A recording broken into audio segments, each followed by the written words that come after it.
Today we've got a crazy entitled parent story all about identical twin entitlement. We'll get to that in a bit, but first, my dad wants to nap in my room. I, 20-year-old female, and my sister, 22-year-old female, share a room and have been sharing one forever. We have a 3-bedroom house, one where my brother sleeps and one where my parents sleep. My parents have a Japanese floor mattress because they like sleeping on the floor. Us kids have beds. My sister and I have 2 twin beds in our room. After work and on the weekends, my father takes a nap usually from around 3 to 3:30 to around 6. He's always trying to sleep on either my bed or my sister's bed. In my personal opinion, people shouldn't share pillows and blankets or sleep in each other's beds. I never let him sleep in my bed, but when I'm not home, he still does. Yesterday, I came home from a long 12-hour shift to my bed all disheveled, and he told me he slept in it. I threw everything in the wash. I find it gross, and to be frank, I don't like my father. He's my father and nothing else. Our relationship is very strained, but that's a story for another time. I told him not to sleep in my bed or my room because I don't like it, and as a grown man, he should respect that. He's tried to sleep in my bed and my sister's bed multiple times over the years, and I always tell him no.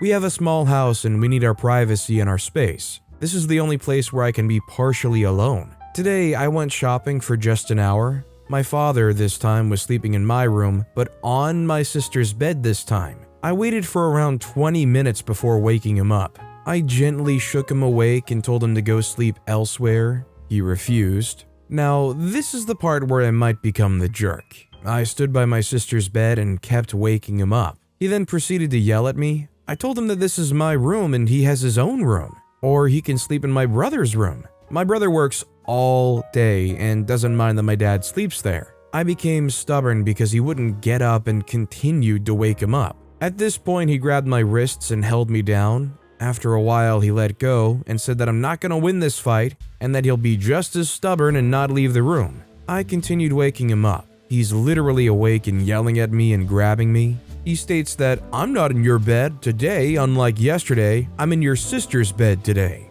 My sister comes to the room and says that she also doesn't like others sleeping in her bed. He then says that she's simply saying that to please me. He says I'm the problem and I should let him sleep. I continue to tell him to leave. He stays laid down in my sister's bed. I shake his knee to keep him from sleeping. He starts by slapping my hand each time I touch his knee. He also starts to lick his hand and rub the spit onto my hand. I'm stubborn and lightly shaking his knee to keep him from sleeping. Once again, he grabs my wrists and pins me down. This continues and he proceeds to push me several times and says to stop shaking his knee. He then grabs my wrists and pushes me to my bed and holds my arms and legs down and tells me to stay in my own bed and leave him alone. I can't breathe and attempt to push him off. When my sister enters the room, he lets me go and goes right back into her bed. Like I said, I'm stubborn and go back to telling him to leave and shake his knee. Again, he grabs my wrists and then my arms. He pushes my arms and pins me down against my bed, his full body weight on top of mine. He tells me to shut up and stay in my bed. I try to push him off and can't. The only thing I can do is scream as he squeezes me. My mom and sister come into the room and stop him. He proceeds to go back into my sister's bed. My father says that he bought this house and this bed. I tell him to take the bed and no one said this ain't your house. I'll sleep on the floor, just give me my privacy and my space. He then yells at me and says I shouldn't speak to my father this way. He says that this is what happens when you send your kids to school and let them work in America. He proceeds to say that I'm the type of child that would shoot her own parents, that I would end him. He says my job in college is what made me crazy. He starts to yell at my mom and tell her that this is her fault, I am her fault, that she needs to get me out of there. He tells me that I'm a psycho. He tells me to respect him. He continues to push me and stay in her bed. All I can do is break down on the floor. My sister and mom leave the room, my father stays in that bed, and I'm a mess. After 15 minutes, he left the room. I stayed on the floor and have been bawling for hours. I can't breathe, and when I tried leaving the house, my mom told me not to, because he won't let me come back if I leave, and he'll take everything from me. I've been a mess in my room for 3 hours now. This guy is pretty darn sick, and considering the brother said that they don't mind if their dad sleeps in his bed, him continuing to choose to lay in either OP or their sister's bed is clearly like some kind of sick power play. I think it goes without saying, but I think every one of those kids is going to get pretty distanced from those parents when they can get out of there. Our next story is, how do I deal with my mother? Growing up, I was underweight. That was never a problem for my mom. There were times where I was so anxious that at 5'3" and 24 years old, I was 98 pounds from my anxiety, and she thought I looked good. Now, after being in a healthy relationship and moving out of my parents' house, I'm 120 pounds. Still on the smaller side, definitely not overweight, maybe even lower than average. She takes every opportunity to call me overweight and chunky. When I showed her the makeup I wanted to do for my wedding, I showed her an old picture of me. She said, "Well, let's be honest, your makeup looks good because you were skinny." Then she defended herself saying, "You need to take care of yourself. It doesn't look good that you've put on a few pounds." Look, I understand and can take off-the-cuff rude remarks every now and then from a mom. I'm tough, but she hits me where it hurts. She still defends herself by saying she always calls me pretty. She does, but that doesn't negate how her words make me feel. I try to tell her how she makes me feel and she gets irritated, insisting that her intention is to help me. She'll say that she does so much for me, otherwise that I shouldn't be so sensitive about the truth. Today, she saw my jeans and said my hips were way too big for them and I should change. I feel terrible about my body now and don't believe my fiancé when he says he loves my body. I feel that deep down he also thinks I was more beautiful when I was thin. I bursted out in sadness and anger and she was stone cold. She said she doesn't have the energy for this and ignored me as she usually does. I feel exhausted and just so insecure. It makes me not want to eat. When she saw the food I got, she said, "Wow," and walked away like I committed a crime. How can I cope? Am I being too sensitive like she often says? I think OP should honestly dial back how much contact, if any contact at all, that they have with their mother. It's clearly not doing any good for OP and probably wouldn't hurt to seek some kind of professional help. I just can't imagine continuing to open yourself up to that treatment over and over. This next story is Tutoring Tales 2, Extortion. The first post about my life as a tutor in school got more popular than I ever imagined, so I'm going to tell some more tutoring tales. That's how I'm going to call my series from now. So, we live in a city in southern Germany. Our school has many rich kids, and so some of my tutoring kids are also very, very rich. The kids who are very rich are often the ones who have Karens as parents. So, a few of the kids play Clash Royale with me, a game where I'm very good at, even though I always played free-to-play. One of the kids spent and still spends loads of money on the game, as well as on other games. One time during a rainy day in tutoring, we played a round of Clash Royale and he just randomly bought himself gems for 20 euros. So for my birthday, he bought me a Google Play gift card for 20 euros. I never asked for any gifts or anything, it was entirely his idea. I asked him why he gave the gift card to me, and he told me that I should buy the Pass Royale for the next 2 months. I thanked him, a little confused, and actually bought the Pass Royale like he said. The next time I tutored 3 days later, my chef told me that a mother wanted to talk to me and had launched a complaint against me at the school. My chef and I scheduled a meeting with her for later this day. I was quite confused what was happening because I had no idea why they wanted to talk to me. I arrived at the meeting and the mother directly started accusing me of extorting her son. She evaluated, saying that I forced her son to give me a gift card or else I would be mean to her son. She started screaming at me for literally 5 minutes, calling me things like a mafioso and an embezzler. After this, my company, who is surprisingly calm about the things Karens tell about me, we again talked to the kid himself, and he told us that he never felt threatened and it was his own free will to give the money to me. I still gave the mom the money back, to be sure it wouldn't escalate. So that was Tutoring Tales 2. More are coming soon. So you mean to tell me that this kid went and spent all that money on Clash Royale? I'm assuming a lot more than probably 20 euros. But then they go and buy one 20 euro gift card for OP and give it to them, and the mom starts freaking out? Also, OP later clarified, they're 14. This isn't like some adult getting some gift from a kid. Our next story is Over-Involved Grandma. I, female 22, have a 4-month-old baby boy with my partner, male 22, and we're moving to a new state in a few months.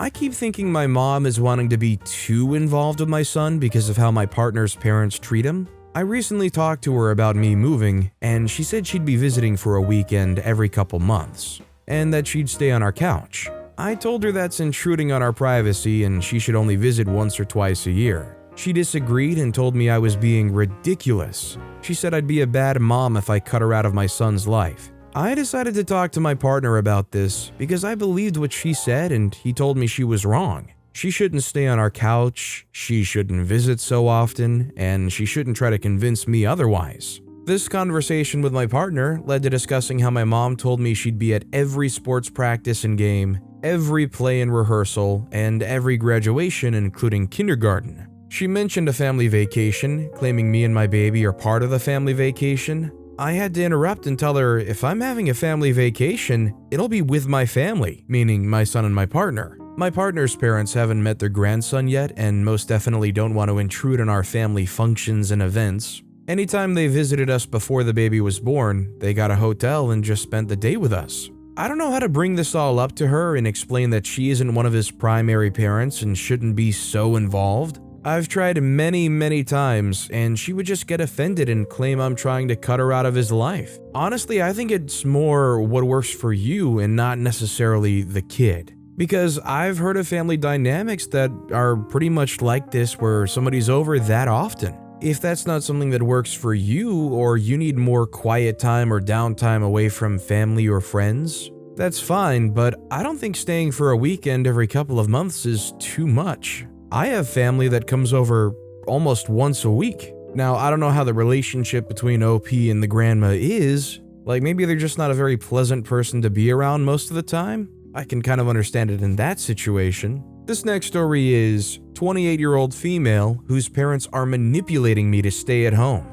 I couldn't be feeling any more sad or upset about my current situation, and I feel I need to get some much-needed support and kind advice, because I'm starting to feel at a complete loss for what to do. So this is my story. I'm a 28-year-old woman who feels forced to be at home because of her parents, especially due to my mother's codependency. I recently spoke to my parents about wanting to move out of the house. I saved up some money, I'm now getting into a decent paying job, and I have a pretty good discernment. However, in my parents' eyes, especially with my mother, they feel that my moving out before marriage is equated to being forever condemned and being disrespectful. When I had the conversation with them, it was extremely manipulative and gaslighting. It's like being a single unmarried woman is a death sentence in my family. They constantly compared me to other women around my age or older who still live with their parents, and to those who got married first and moved out, and reported how much more respect you get when it's done that way. They made it seem like it was okay for me to go, but my dad and mom mentioned bringing shame to the family,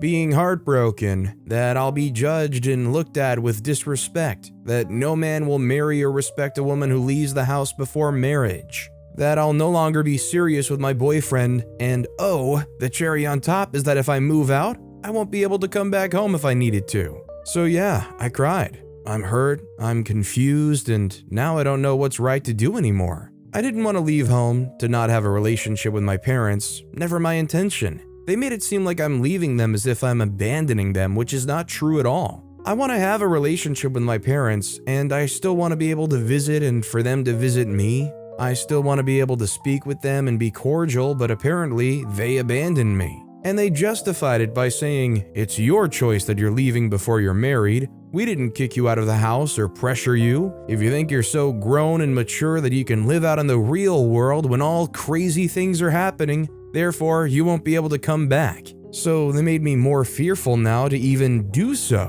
My mom just recently told me, even if you stay or go, I'm already living life as if I don't have a daughter anymore. I can find someone else. For example, another girl cousin of mine or my brother, to be that person for me. She started crying and saying how she and my dad did everything for me, for my schooling and my life, and how I basically hurt her badly by defying what's right. And she went ahead and said that my father said to her that he felt he was going to have a heart attack today because of my mention of wanting to move out. My mom told me all these things about how she and my dad have medical conditions, diabetes and hypertension, and that if he dies or if she dies for some reason, they'll be miserable and will have no daughter to help them. So my words basically are hurting my parents so much, and I feel like I'm the glue to their own resiliency. Deep down, I know I want to move out soon and get away from the toxicity, but it's like I feel stuck and terrified that doing so means I'll forever jeopardize my relationship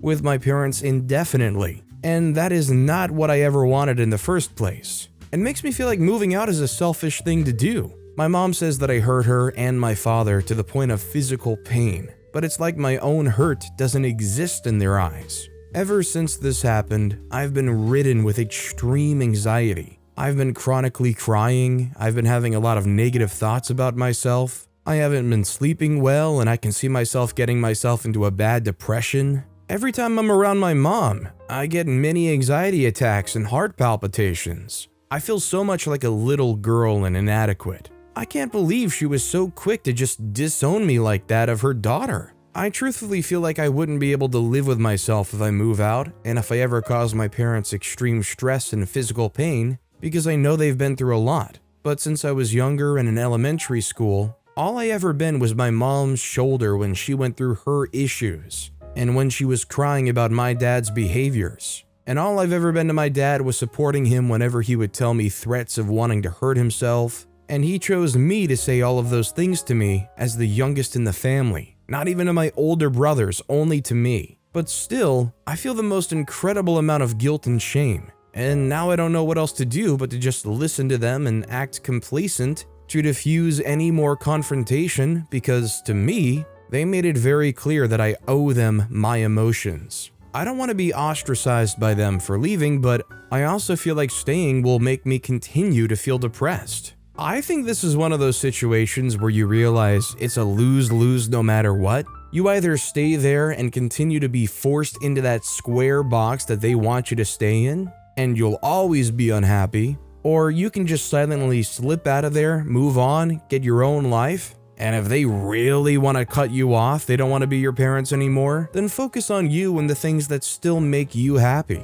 You know, enjoy your freedom and not be stuck, saddled to these people that want to hold you down. Our next story is, we're identical twins, so you have to financially support my kid. Okay, so this isn't my story, this is my best friend Tommy. All names have been changed. Tommy and I became best friends in middle school. We bonded over the fact that we're both identical, who have horrible twin siblings. Tommy's brother Jack is a deadbeat who thinks everything should be handed to him. He's also a huge player and has a new girlfriend every few months. This eventually came back to bite him in the butt when he got one of them pregnant. Now, Jack has no job and lives with his parents who completely support him. But when they found out he got his girlfriend pregnant, they made it clear that he had to get a job if he wanted to stay there. His girlfriend Abby also has no job and has the same attitude as Jack. Neither wants to work, and they both believe everyone else should be supporting them. Tommy has a good job and makes good money, which absolutely pisses off Jack. When they found out Abby was pregnant, they asked Tommy for a substantial amount of money. Tommy refused, which caused Jack to get mad. This caused them to come up with an insane plan to get money out of Tommy. One day, they confronted Tommy and told him that if he didn't give them the money, they just would say he's the father and go after him for child support. They read a story online where a woman actually did end up getting child support from two identical twins because they couldn't figure out the father. From what Tommy told me, they had pretty smug looks on their faces when they told them. Here's a sum up of how the conversation went. Now, I'm summing this up from what Tommy told me, so it definitely isn't word for word, but it went pretty much like this. They were at a party for one of Tommy and Jack's relatives when Jack and Abby come up to Tommy. Jack said, "So have you changed your mind about giving us the money?" Tommy said no. Jack says, "We figured you'd say that, so we have another plan." Tommy says, "What plan?" Jack says, "Well, since you won't give us the money, we thought of another idea." Tommy says, "What are you talking about?" Jack replies, "Abby read online about how a woman was able to get child support from two identical twin brothers because DNA-wise, they couldn't tell who the father was. So we're going to tell people you're the father, and since your DNA is the same as mine, any test will come out positive." Tommy was a little shocked when they first said that, not because he was worried, but because he realized his brother was an even bigger and dumber idiot than he thought. Tommy said, "I know you smoke a lot of weed and who knows what else, but you seriously can't be this dumb." Jack said, "I'm not dumb. I'm a genius. It worked before, look it up." Tommy said, yeah, you're forgetting a very important factor in all this. Jack said, what is that? Tommy said, the whole having cancer as a teenager thing, the countless rounds of chemo, the multiple surgeries. Jack said, nice try, but people can still have kids after cancer, look it up. This caused Tommy to start laughing. Jack said, why are you laughing? Because you're an idiot. I had testicular cancer, both were removed. I've literally been sterile for over 13 years. Jack said, well, they don't know that. Tommy says, my medical history does. All I have to do is show them and the case will easily be thrown out. This made Jack and Abby mad and they started belittling Tommy, calling him every name in the book. For those worried about the baby, they eventually ended up putting the baby up for adoption. Jack honestly sounds like one of those dumb bullies in grade school that never really grew up. Almost like bad movie stereotypically dumb villain. Like the dumb sidekick of the main villain. Our next story is, You Scared My Kid. General information, I'm a tutor at my school for the 5th and 6th graders, helping them with their homework and playing with them in the afternoon if their parents are still working. Yes, I have many entitled parent stories. Just found the sub a few hours ago, more posts are coming soon. The week before Easter break, in Germany, the students of the 13th grade go crazy in school. Listening to loud party music, dressing up differently on different days of the week, like dressing like the other sex or like a senior. They also go absolutely wild and everyone says they've definitely drunk way too much before these days. They do this because after the Easter break, they need to concentrate on their exams and want to have a bit of fun beforehand. Okay, I know, these two things are totally different from each other, but I'm making them connect right now. As a tutor, I also have quite good relations with most of the kids, as I'm quite lax as a tutor and play soccer with them. So while the 13th graders are doing their thing, one of the kids asked me how much they all paid me for drugs. We got into a jokey talk for about 5 minutes before they wanted to speak to me and raid my house as the FBI. After they started telling me that, I told them a story about Pablo Villarreal, the drug boss who actually talked to the FBI free willingly, and told them about his life.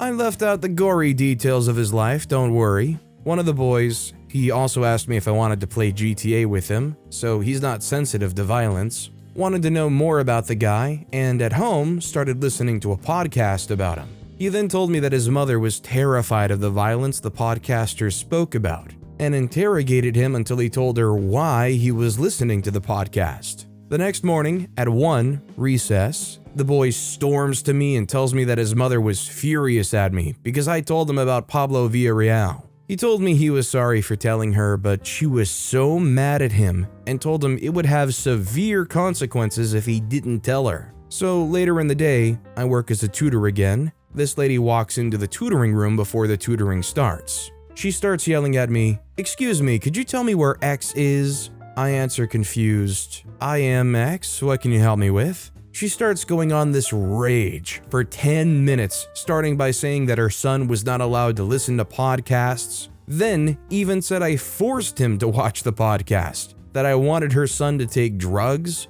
I even told him to never take drugs. Later, her accusations got even worse, telling me I was a drug kingpin, that I was high right now, that I forced her child to watch horror movies. No, I don't know why. Soon enough, a teacher comes around and asks the lady what the matter was. This teacher was my maths teacher, who is one of my favorite teachers. After the lady stopped her long list of accusations, my teacher calmly replied, "Ma'am, please go, we'll sort this out." After some further pressure to go by 2 or 3 teachers, she finally left. The son was questioned and agreed with nothing his mother said, telling the teacher he was sorry for how ridiculous this was. So nothing happened. No, nothing at all. I was still a tutor, the boy was still the same, and the mom, I don't know. Although you may really enjoy hanging out and teaching this kid some stuff, that might be the kind of client you say, "I'm sorry, but I'm gonna have to, for professional reasons, not continue to tutor you, because I'm not gonna lie, your mother's kinda crazy." I'm glad the teacher could see through the very obvious charade that OP's not a drug kingpin trying to pressure other kids into getting into it, and God forbid forcing them to watch horror movies. What a shame it all got shut down. We didn't even get to watch Nope yet. Our next story is, my Asian parents are very traditional and they can't accept my view. I'm starting to feel very depressed and negative towards them. I'm 20-year-old female, and my parents are very traditional. They don't believe in night outs and think those types of people are set to be on a downfall. Until now, I always listened to them, not going out late and stuff cause I was young, so I understood their worries. Now that I'm a young adult, I want to enjoy my life. Go out at night for a drink with friends, go on a short vacation with my boyfriend, or even a staycay, since I can't even have sleepovers. Every time I stay out, they tell me that's not how they raised me and my mother's blood test results are bad because of me. The last time I went out, my dad told me to quit my job. Now I feel so suffocated, and I'm resenting them. The worst thing is I hate myself for feeling that way to my parents. I've tried asking for family counseling and my mom got extremely offended. And I feel like, if anything, I can't approach them because I'm scared of their criticism. My mom likes to stonewall me when I don't do what she wants me to, and my dad is passive. So how do I approach this? Update, I wrote a letter to her to tell her how I feel. I already tried talking in person, and we would escalate to an argument or either one would shut down. And she's been sending me text messages about how she feels. I haven't been spending time with the family because I have finals soon, so I've been out to study most days, and she finds that I'm selfish for it, which is true. But she knew I was studying, so I didn't think she would mind. I simply asked her to understand me as a young adult, and she responded to sum up, "Do whatever you want, you don't listen to me. I'll pay for your college bills and all the money you've given me. I don't dare to do anything more because you'll blame me and we'll argue." She felt I was threatening her by writing that letter. I'm extremely sad to have my mom think of me that way, and I no longer know what to do or what to say to them. Sadly, I think we hear a lot of stories of parents from these cultures where, for a long time, you kind of have this expectation placed on you to kind of devote your life to your parents and give so much of your life, your money, your career, your life decisions all up to your parents. I think OP's done what they can. They tried to reach out in multiple ways about how they're feeling. They deserve their independence. They don't have to be saddled down by these people. In my opinion, I would say focus on getting your own place and separating, and then you can kind of circle back around to seeing if you can still have a relationship with your parents. Our next story is, cutting ties with her means cutting ties to everyone related to her. The role of parent: to care, to look after, to teach, to love. She gave me less than the bare minimum. I was cheap labor, her provider. She put me in this position to serve her. As a teen, I was expected to cook and clean, look after children who weren't mine. I did the groceries because she couldn't be trusted to not go over budget. All the while, she barely could make enough money to provide for us while living in her own parents' home. Birthday money got funneled through to being for the family. She barely noticed that I stopped feeding myself to give her and them more. All of this to say that her fragile little ego has finally had enough. She's sick of me complaining to my friends, people who I'd rather talk to. She can't be around me knowing that other people are making me happy, that other people care for me. She's cutting ties with me because I said that she's unreliable. And, as a punishment for my actions, she's taking my sisters away. I'm conflicted in how I feel, knowing that this is her fault, but also knowing that this could taint the way they look at me. She's already painted me as the enemy for years. "You don't want to end up like her. Your opinion doesn't matter." I wish I could tell them that I'll support them no matter what, but she's cutting the ties and I'm afraid they'll forget I love them. It's probably worth mentioning that my sisters are still very much under her influence, which has led to years of bullying from them and my mother. I've moved out of my home for the past 3 years, and she's been a lot more of a mother to them, with me and my partner helping financially and emotionally if there were ever tough times. I don't know what you can do if she is making sure that all forms of contact with your siblings are cut off. I would just continue trying your best to get a message through to them that no matter what, if they're going through some tough times and they need some support, they can always turn to you. You might not be able to have much of a relationship with them, but I would continue trying to pound that message through that you're there if they need it. But with that being said, that's all the time we have for today. Now, if you want to hear another crazy entitled parent story, check out that video on the left. Or if you missed my latest video, check out that video on the right. That said, I'll see you all next time with some more stories.